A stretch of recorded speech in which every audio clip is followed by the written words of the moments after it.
Oke, assalamualaikum warahmatullahi wabarakatuh. Hari ini kita akan mempelajari kimia fisika, yaitu mengenai termodinamika untuk campuran sederhana. Dari metode ini atau dari topik ini kita akan belajar mengenai pertama volume parsial, kedua mengenai campuran antara gas sederhana di dalam kimia. Yang pertama kita mempelajari mengenai volume parsial dan volume molar parsial di sini. Misalnya di sini kita punya contoh air gitu ya, atau Aquarius dengan volume 50 cm kubik gitu ya. Dan kita di wadah atau sampel yang kedua kita punya etanol 50 cm kubik. Ketika kita gabungkan dua sampel ini, maka akan terjadi campuran antara air dan etanol. Nah, kedua campuran ini belum pasti volume totalnya adalah 100 cm kubik gitu ya, belum tentu. Di sini dikarenakan ada beberapa hal yang menjadikan kenapa volume akhirnya adalah bisa berkurang, yaitu misalnya di sini dalam kasus ini adalah 96,5 cm kubik. Salah satu yang melatar belakangi adalah perubahan volume yang disebabkan oleh gaya antar molekul komponen pada campuran. Pasti kita tahu bahwasanya kalau air H2O ya dan etanol C3OH mempunyai rumus molekul yang berbeda, mempunyai jumlah mol yang berbeda pastinya nantinya. Dan ketika dia walaupun pada tekanan dan suhu yang konstan, pasti dia akan mengalami pengurangan jumlah volume total antara air dan etanol. Salah satu yang menyebabkan ini adalah pertama tadi gaya antar molekul pada campuran. Nah, kita akan bahas lebih lanjut di sini mengenai volume molar parsial. Jadi volume itu merupakan fungsi dari jumlah mol. Jadi volume tadi ya. Jadi setiap komponen dan parameter lain seperti suhu ya dan tekanan ya, itu akan mempunyai sifat-sifat yang berbeda. Misalnya di sini dalam kasus ini untuk etanol saja misalnya akan mempunyai nilai titik didihnya yang berbeda. Oke. Kalau etanol secara umum titik didihnya adalah di sini etanol ya, C2H5OH. Jadi C2H5OH etanol ini misalnya memiliki titik didih 70 derajat Celcius. Oke. Dan air adalah 100 derajat Celcius. Jadi mempunyai perbedaan sifat juga dan jumlah mol pasti nanti akan berbeda satu sama lain. Oke, hal inilah yang nantinya akan menyebabkan ketika kita mencampurkan satu larutan dengan larutan yang lain belum tentu mempunyai, walaupun volumenya sama 50-50, volume akhirnya belum sama.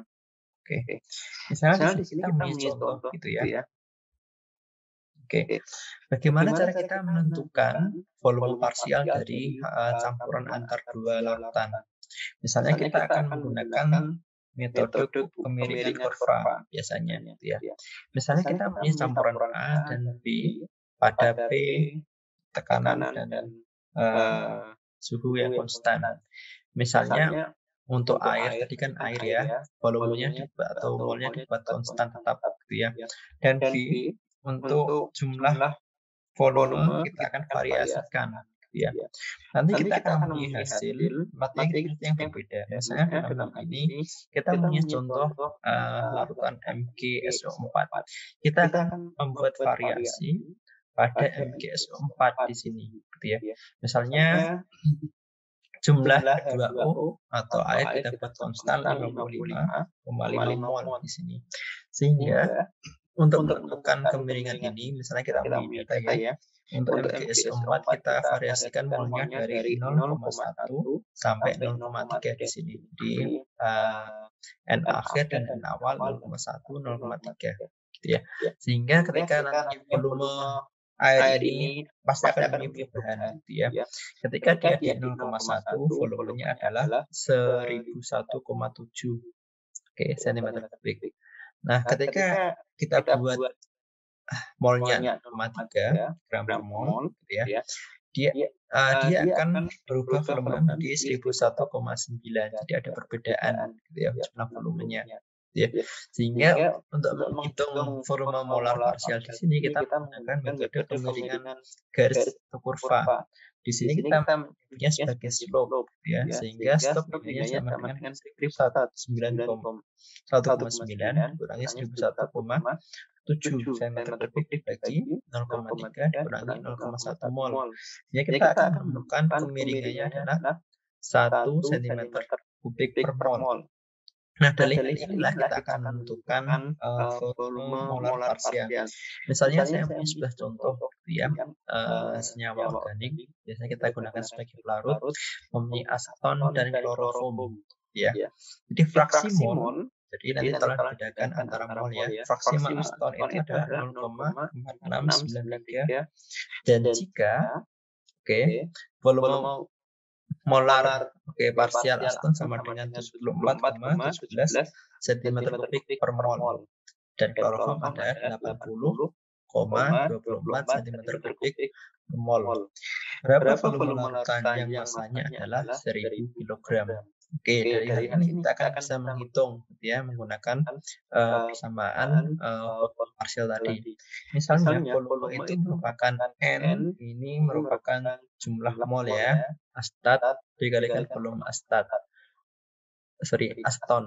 saya, plus N kloroform kalikan volume kloroform. Sehingga volume di sini sama dengan N kali X artinya adalah fraksi mol. Aseton kali volume aseton plus X kloroform kali volume kloroform.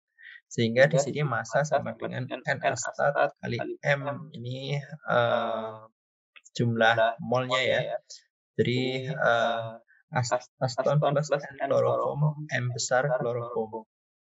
Di sini kita mengetahui bahwasanya untuk M nilai aseton sama dengan 58 gram per mol nilainya, dan untuk kloroform sama dengan 119,5 gram per mol. Di sini kita bisa langsung menghitung bahwasanya M itu merupakan nilainya sama dengan ini ya, N kali X, jadi fraksi mol aseton kali M aseton plus 1 dikurangi X aseton kalikan M kloroform. Sehingga karena N tadi jumlah mol total antara aseton dan kloroform, kita bisa menghitung nilai N sama dengan M ya, dibagi dengan X fraksi mol aseton M aseton plus 1 dikurangi X aseton M kloroform. Jadi diingat ya, jika nanti diketahui salah satu dari fraksi molnya, kita bisa menghitungnya menggunakan 1 dikurangi fraksi mol yang telah diketahui tadi. Di sini kita bisa menghitung bahwasanya tadi dalam 1000 gram ya tadi ya. Saya seperti 1000 gram. Ini 1000 gram. 1000 gram. Maka N sama dengan sini 1000 gram. Dibagi dengan 0 fraksi mol aseton ya. 0,493 kalikan 58,9 mol plus 1 dikurangi 0,4693 kali 119,5 gram mol. Hasilnya adalah N total ini adalah 11,033 mol. Sehingga kita akan menghitung volume sama dengan N total tadi. 11,033 mol dikalikan dengan X aseton 0,463 kali volume 74,17 plus tadi ya X kloroform dikalikan dengan volume kloroform 80,4, sehingga nilainya sama dengan volumenya 898,123 cm kubik. Nah, di sini kita bisa mengetahui bahwasanya campuran ya volume antara aseton dan kloroform pun mempunyai volume yang berbeda gitu ya.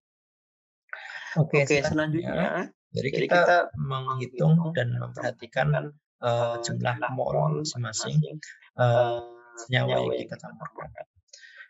Selanjutnya kita akan menghitung energi bebas Gibbs dari campuran dua larutan. Misalnya tadi aseton sama kloroform ya. Di sini kita akan mengacu pada hukum termodinamika yang pertama, mengatakan bahwasanya energi dalam DU sama dengan TdS dikurangi PdV. Sini. Oke, dalam sebuah sistem, misalnya kita bukan hanya memilih satu variabel ya. Karena kita campuran, kita memilih lebih dari satu. Maka kita akan melibatkan mu. Oke, di sini tetap kalikan dN1 plus mu2 dN2. Sehingga mu ini merupakan potensial kimia. Secara umum, mu itu sama dengan d mu, dibagi dengan dm, dN1. Ketika entropi, volume, dan jumlah mol ini dalam keadaan konstan. Oke, secara umum kita bisa menuliskan sedikit itu sama dengan N1 kali mu1 plus N2 kali mu2 atau Na, mu A atau Nb, mu B sama saja. Sehingga biasanya nanti ketika kita menggunakan dua volume atau laut yang berbeda semulanya, kita akan mendapatkan nilai P total dari P total sama dengan PA plus PB. Oke. Sehingga ketika kita melihat atau menemukan keadaan pada T dan P konstan, Gibbs energi dalam keadaan, jadi dia akan keadaannya rendah biasanya. Jadi ini mengidentifikasikan atau menggambarkan bahwasanya dia dalam keadaan spontan. Oke, secara umum, karena kita akan menghitung Gibbs untuk campuran dua lautan yang berbeda, maka kita akan menganggap kita memiliki G awal atau Gibbs awal dan G akhir. Oke. Jadi nanti kita akan menguraikan lagi bahwasanya mu sama dengan mu A. Jadi ini merupakan mu standar ya, standar. Jadi setiap ini merupakan standar. Plus RT lain di tetapkan R kalikan T sebenarnya berapa, PA per PU. PO mulai ya.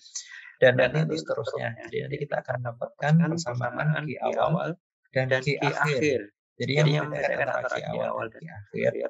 Kalau G awal nanti kita menggunakan PA dan PP di satu posisi. Kalau di akhir kita menggunakan P sama. Jadi ini juga merupakan P standar. Sehingga kita mendapatkan P campuran ya atau mixture antara G awal dan G akhir. Jadi G akhir dikurangi dengan G awal. Sehingga nilainya kalau kita ringkas itu adalah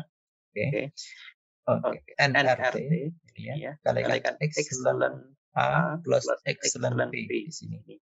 Dan ketika teman-teman mendapatkan nilai tidak ada yang diketahui mengenai fraksi molnya berapa sebenarnya, kita bisa menghitung fraksi mol menggunakan PA per P untuk XA dan XB sama dengan PB per P. Oke, nanti kita ketahui. Misalnya kita punya contoh ya, gas ideal A dan B. Misalnya kita punya gas ideal argon dan gas ideal nitrogen. Misalnya, masing-masing mempunyai 1 mol. Jumlah molnya ya untuk 1 mol dan B adalah 1,5 mol. Dan dicampur dalam satu wadah, dalam satu kontainer pada suhu 25 derajat Celcius di sini. Tentukan perubahan fungsi Gibbs pada campuran A dan B. Nah, untuk menghitung ini pertama kali kita yang identifikasi adalah N totalnya. N total adalah Na dari sini ya, tambah dengan NB sama dengan 1 mol ditambah dengan 1,5 mol. Jadi 2,5 mol di sini. Sehingga XA sama dengan 1,1 dibagi 2,5 nilainya 0,4. Dan XB sama dengan 1 dikurangi 0,4 sama dengan 0,6. Yang pertama kali kita identifikasi adalah jumlah mol, yaitu adalah fraksi mol. Sudah ada. Oke, setelah kita mendapatkan beberapa informasi yang dibutuhkan, kita tinggal masukkan nilai dari XA maupun XB ke dalam persamaan delta G mixture atau campuran sama dengan N kalikan dengan R kalikan dengan T disesuaikan tadi semuanya berapa dalam bentuk Kelvin dikali dengan fraksi mol A kali ln A nilainya ya fraksi molnya ya plus XB kalikan ln B. Kita tahu tadi jumlah mol total adalah 0,25 dikalikan 8,314 Joule per Kelvin mol kali tadi 25 ya, berarti 2098 Kelvin. 298 Kelvin dikalikan dengan 0,4 ini adalah XA tadi dikalikan ln 0,4 plus 0,6 XP kalikan dengan dan XP 0,6. Jadi hasil akhirnya adalah minus 4168,59 Joule. Oke, ini untuk case yang pertama atau contoh yang pertama.